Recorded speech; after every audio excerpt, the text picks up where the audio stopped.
ભાવનગર જિલ્લાના ઘોઘા તાલુકાના ખરાકડી ગામે કથિત નકલી અને દેશી દારૂના સેવનથી નાગરિકોના થયેલા કરુણ મોતના વિરોધમાં સમગ્ર રાજ્યમાં રોષનો માહોલ જોવા મળી રહ્યો છે।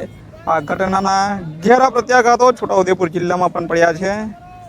આજ રોજ છોટાઉદેપુર જિલ્લાના ઐતિહાસિક માણેક ચોક ખાતે આવેલી ડૉક્ટર બાબા સાહેબ આંબેડકરની પ્રતિમા નજીક આમ આદમી પાર્ટી દ્વારા ઉગ્ર વિરોધ નોંધાવવામાં આવ્યો છે। જય હિન્દ, હું છું સંજય સિંહ રાણા, જોડાઈ ચૂક્યા છો આપ ટીમ જાગૃત સાથે। આજે યોજાયેલા આ વિરોધ પ્રદર્શનમાં આમ આદમી પાર્ટીના જિલ્લા પંચાયત અને તાલુકા પંચાયતના ચૂંટાયેલા સભ્યો તેમજ મોટી સંખ્યામાં હોદ્દેદારો અને સક્રિય કાર્યકરો માણેક ચોક ખાતે એકઠા થઈ વિરોધ પ્રદર્શન દરમિયાન કાર્યકરોએ ગાંધીના ગુજરાતમાં દારૂબંધી ક્યાં છે, બુટલેગરો અને તંત્રની મિલીભગત બંધ કરો જેવા સૂત્રોચ્ચાર કરી અને વિસ્તારના વાતાવરણને ગજવી મૂક્યું હતું। વિરોધ પ્રદર્શન દરમિયાન આમ આદમી પાર્ટીના અગ્રણીઓએ મીડિયા સમક્ષ આકરા પ્રહારો કરતા જણાવ્યું હતું કે ગાંધીના ગુજરાતમાં માત્ર ને માત્ર કાગળ પર જ દારૂબંધી હોવા છતાં ખુલ્લે આમ નકલી અને ઝેરી દારૂનો વેપાર ચાલી રહ્યો છે। ભાવનગરના ખરાકડી ગામની દુર્ઘટના એ સ્થાનિક પોલીસ તંત્રની ઘોર બેદરકારી અને બુટલેગરો સાથેની મિલીભગતનું પરિણામ છે। રાજ્યમાં કાયદો અને વ્યવસ્થાની સ્થિતિ કથળી હોવાથી પોલીસ દારૂના ગેરકાયદેસર વેપારને અટકાવવામાં સંપૂર્ણપણે નિષ્ફળ નીવડી હોવાના ગંભીર આક્ષેપો પણ કરવામાં આવી રહ્યા છે।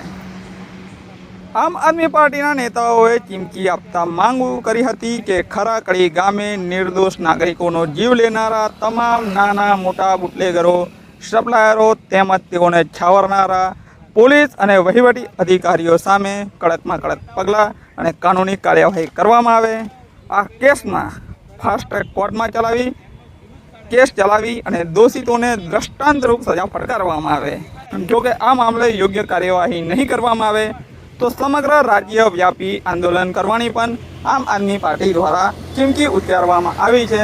ટીમ જાગૃત માટે સંજય સિંહ રાણા, બોડેલી। જે ભાવનગરમાં લઠ્ઠાકાંડ થયો અને કેટલાય પરિવારો જે મા બાપ વગરના થઈ ગયા, બાપ વગરના થઈ ગયા, અને આજે ગુજરાતમાં એમ કહેવામાં આવે છે કે દારૂ બંધ છે, પણ આજે ખુલ્લેઆમ દારૂ વેચાય છે। ખુલ્લેઆમ આ છોટાઉદેપુરમાંથી જ દારૂ નીકળે છે, અમે જોઈએ છે, પણ તેમ છતાં કોઈ કંઈ કરતું નથી, કારણ કે હપ્તાખોરી ચાલતી હોય છે।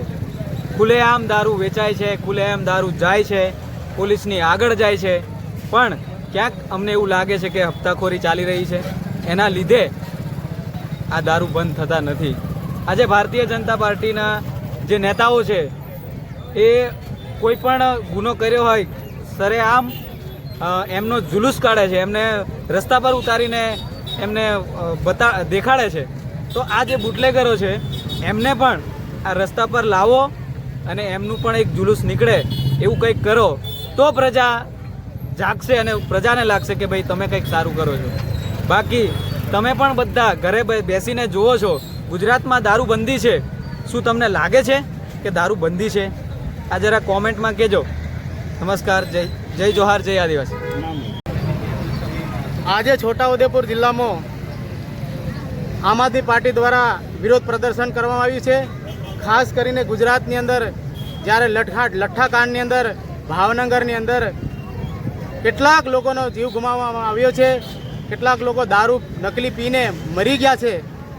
આ ગુજરાતની અંદર મોટી મોટી વાત કરનારી ભારતીય જનતા પાર્ટીના શાસનની અંદર આજે જીવલેણ હુમલો થયો કહેવાય છે।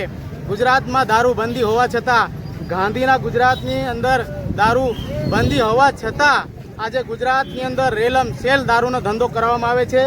ખાસ કરીને ગુજરાતની અંદર ભારતીય જનતા પાર્ટીના શાસનની અંદર આજે લોકોને આટલી બધી પીડા વેઠવામાં આવે છે, અન્યાય અત્યાચાર થાય છે। આ જ કારણ છે આજે તમે દેખી રહ્યા છે, એક બાજુ આ લોકો મરે છે, એક બાજુ ગુજરાતની અંદર દારૂનો વેપારો ચાલુ છે, ગલીએ ગલીએ દારૂનો વેપારો ચાલુ છે। આ ભારતીય જનતા પાર્ટી ફક્ત ને ફક્ત ગુજરાતની અંદર દારૂના ધંધાઓને વધારવા માટે આખા ગુજરાતમાં દારૂનો ફેલાવો કરવા માટેનું શાસન ચલાવે છે અને અહીંના લોકોને મૃત્યુના માર્ગ તરફ ધકેલવાનું કામ કરે છે। ચોખ્ખે ચોખ્ખું દેખાઈ રહ્યું છે। એના માટે અમે સમગ્ર ગુજરાતની અંદર આમ આદમી પાર્ટીના પ્રતિનિધિઓ, આગેવાનો ભેગા થઈ ગુજરાતની અંદર હંમેશા માટે દારૂબંધી કરવામાં આવે એના માટે અમે વિરોધ કરીએ છીએ। આવનારા સમયની અંદર ગુજરાતની અંદર આવીને આવી પરિસ્થિતિ રહેશે તો ગુજરાતના તમામ લોકો, અહીંયાના નાગરિકો, આદિવાસી સમાજના હોય, તમામ વર્ગના લોકો ગુજરાતની સામે મોટો મોરચો ધારશે.